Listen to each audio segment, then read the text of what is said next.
कानपुर में बैठकर अमेरिका की कंपनियों का सर्वर हैक कर डाटा रिलीज के नाम पर डॉलर में फिरौती मांगने वाले कॉल सेंटर का क्राइम ब्रांच ने पर्दाफाश किया है। क्राइम ब्रांच ने सरगना मोहिंदर शर्मा समेत 3 लोगों को गिरफ्तार किया है। बाकी कॉल सेंटर में काम करने वाले लोगों से पूछताछ की जा रही है। काकादेव पीर नोएडा निवासी मोहिंदर शर्मा ने एक इंटरनेशनल कॉल सेंटर खोल रखा था। दिल्ली की एक कंपनी ने सेंटर को एक गेटवे उपलब्ध कराया था। दोनों कंपनियां मिलकर अमेरिका की बड़ी कंपनियों का सर्वर हैक करने के बाद एक मैसेज छोड़ती थी, जिसमें इस कॉल सेंटर का नंबर दर्ज होता था। ये नंबर काकादेव स्थित कॉल सेंटर का था। यहाँ बैठे लोग कंपनियों से डाटा रिलीज करने के नाम पर भुगतान की राशि और तरीका बताते थे। एक कंपनी का डाटा रिलीज करने के नाम पर 300 से 400 डॉलर मांगे जाते थे और पेमेंट होने के बाद सर्वर का कोड पर भेज दिया जाता था, जिसके बाद पूरा डाटा रिलीज हो जाता था। इसी तरह से हैकर्स का गिरोह लाखों की कमाई करता था। क्राइम ब्रांच की टीम ने दबिश देकर 3 अभियुक्त मोहिंदर शर्मा, संजीव उत्तम, जिक्रुल्लाह व सुमन को गिरफ्तार कर लिया है। थाना काकादेव के अंतर्गत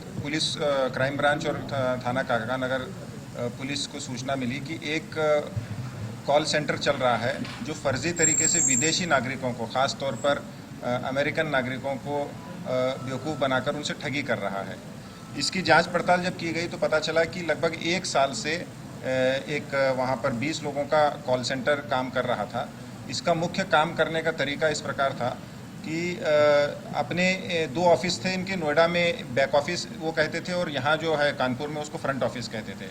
फ्रंट ऑफिस उनका कुछ ऐसे सॉफ्टवेयर डेवलप करता था कि अमेरिकन लोगों को उनके कंप्यूटर स्क्रीन पर, जैसे कभी भी वो इंटरनेट का इस्तेमाल करते थे, तो कुछ ऐसे लुभावने वाले एड्स उसमें दिखाई देते थे, जैसे सामान्य रूप पर हम भी देखते हैं कि मोटापा कम करने के, हाइट बढ़ाने के या अन्य तरीके के जो भी लोगों को प्रेरित करते हैं क्लिक करने के।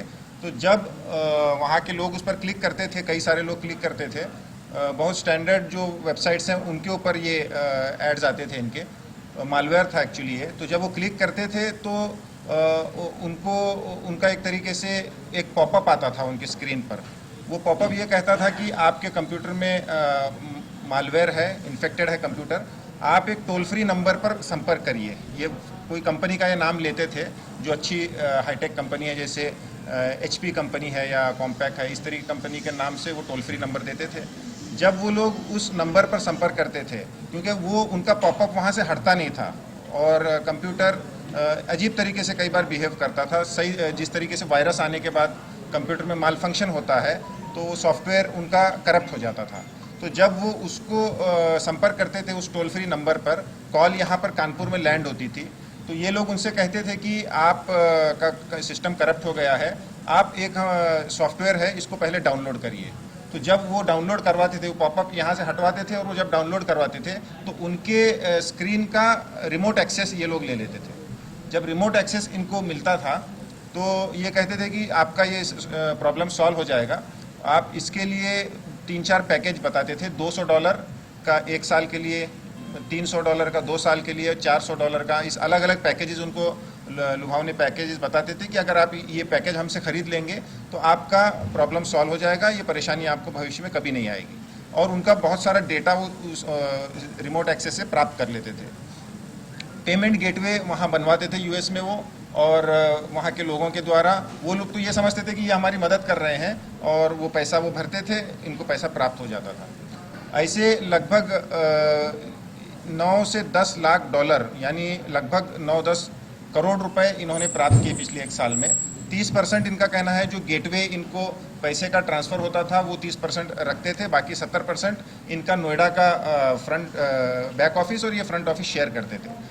कुछ समय के बाद काफ़ी डेटा जब प्राप्त होता था, अब इसी में एक दूसरे टाइप का ये फ्रॉड करते थे। वो फ्रॉड ऐसे था कि इनको उस कंप्यूटर की डिटेल्स तो प्राप्त हो गई, उस कस्टमर की पूरी डिटेल्स प्राप्त हो गई। शुरू वाले जो क्राइम था उसमें कस्टमर ने इनको कॉल किया था। अब की बार दूसरे उसी कस्टमर को ये आउटबाउंड एक कॉल करते थे, उससे ये कहते थे कि सर आपका जो आपने पैसा भरा था, जो हमसे पैकेज लिया था, ये गलती से कुछ ज़्यादा पैसा आ गया है, अब आप हम आपको रिफ़ंड करना चाह रहे हैं पैसा। तो वो आदमी खुश होता था कि पैसा रिफ़ंड हो रहा है। तो वो उसको कहते थे कि आप अपना बैंक के डिटेल्स दीजिए, हम आपको पैसा आपके अकाउंट में डाल रहे हैं। तो वो बैंक के डिटेल भी लेता था और उसको कहते थे कि आप अपना खोलिए पेज, बैंक का अकाउंट का बैलेंस चेक करने वाला पेज। रिमोट एक्सेस इनके पास पहले ही उसके कंप्यूटर का स्क्रीन का है, उसमें वो HTML की द्वारा कोडिंग करके उसके जो भी बैलेंस है, जैसे उसको कहते थे कि आपको $200 हम देना है, तो उसमें वो करते थे, उसको चेंज करते थे रिमोट एक्सेस के द्वारा और उसको $2000 का एडिशनल अमाउंट दिखाते थे। मान लीजिए उसके पास 5000 उसके बैलेंस है, तो उसको दिखता था कि 7000 आ गए। उसको कहते, बाद में फिर ये फ़ोन करते थे कि सर 200 हम डालने वाले थे मगर गलती से 1 0 ऐड हो गया है, तो 2000 आपको चला गया है, आप कृपया करके $200 रख लीजिए, $1800 आप वापस कर दीजिए, रिफंड। ये फ्रॉड को रिफंड फ्रॉड कहते हैं। तो असल में उसके पास नहीं गया मगर उसको दिख रहा है, क्योंकि रिमोट एक्सेस इन्होंने लेकर करप्ट किया उसके कंप्यूटर को, वो उसको एडिशनल पैसा दिख रहा है। तो कई दर्जनों लोगों से, सब लोग तो इसमें नहीं होते थे वापस देने वाले, मगर जो ज़्यादातर सीनियर सिटीज़न हैं और बहुत सीधे लोग हैं जो ये नहीं चाहते कि किसी का गलत पैसा 1 रुपया भी हम ना लें, तो लगभग $1800 $1500 वो लोग फ्री में इनसे प्राप्त कर लेते थे। जब एक्चुअल वो बैंक के स्टेटमेंट लेते थे या उस पेज को बाद में रिफ्रेश करके देखते हैं, जब इनका रिमोट एक्सेस खत्म हो जाए, तब पता चलता है कि 200 आए नहीं मगर उल्टा पैसा जो चला गया इनके अकाउंट से। तो ये 2 तरीके के फ्रॉड एक ही कस्टमर पर ये करते थे और ऐसे हज़ारों कस्टमर्स पर इन्होंने पिछले साल से किया। इसमें हमने जो जानकारी प्राप्त की, इसमें कई नए जो, क्योंकि लॉकडाउन के दौरान भी कई लोगों को नौकरी की ज़रूरत थी, कुछ महिलाएं, कुछ नए लड़के भी इसमें काम कर रहे थे, तो उनकी भी जांच की जा रही है कि किसका कितना रोल है। इसमें मुख्य जो आरोपी हैं इनको हमने गिरफ्तार किया है। बहुत सारा डेटा इनके पास से हमें मिला है और इसको भी वेरीफाई कर रहे हैं, काफ़ी इसमें समय लगेगा। और इनके जो बैक ऑफिस हैं जो इनको काम देते थे, जो एक्चुअल सिस्टम को जो वहाँ पर करप्ट करने के बाद इनको कस्टमर्स अवेलेबल कराते थे, उसकी भी जांच पड़ताल की जा रही है। अभी जो मुख्य अभियुक्त हैं इनके नाम है मोहिंदर शर्मा, ये रहने वाला नोएडा का है। इसके अलावा संजीव कुमार गुप्तम, ये फिरोज़ाबाद का रहने वाला है। एक जिक्रुल्लाह है, निवासी प्रतापगढ़ का, जो इनके लिए मैनेजमेंट का काम करता था। एक सूरज सुमन, निवासी बिहार का है, वर्तमान शारदा नगर काकादेव में। ये 4 गिरफ्तार हैं। इसके अलावा भी लगभग 1 दर्जन लड़के लड़की वहाँ पर काम करने वाले थे, मगर सबका उसमें पूरी तरह इन्वॉल्वमेंट है कि नहीं, इसको वेरीफाई किया जा रहा है।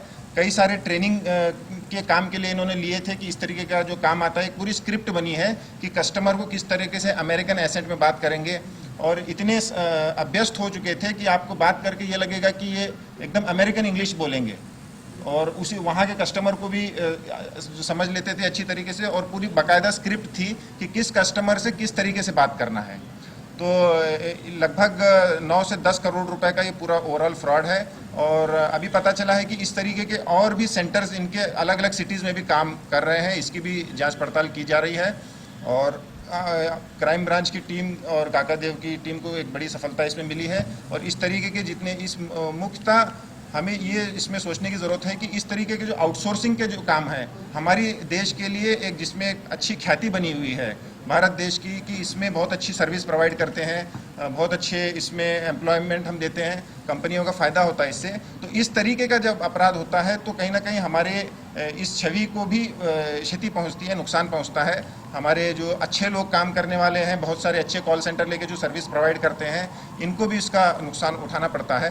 तो हमारा प्रयास रहेगा कि ऐसे जितने भी ऐसे फ्रॉड कर रहे हैं, जहाँ भी कर रहे हैं, इन पर अंकुश लगाया जाए, इनको बंद किया जाए, ताकि एक और विश्वास पैदा हो कि इंडियन लॉ इन्फोर्समेंट एजेंसीज भी इसके खिलाफ सख्त कार्रवाई करती हैं।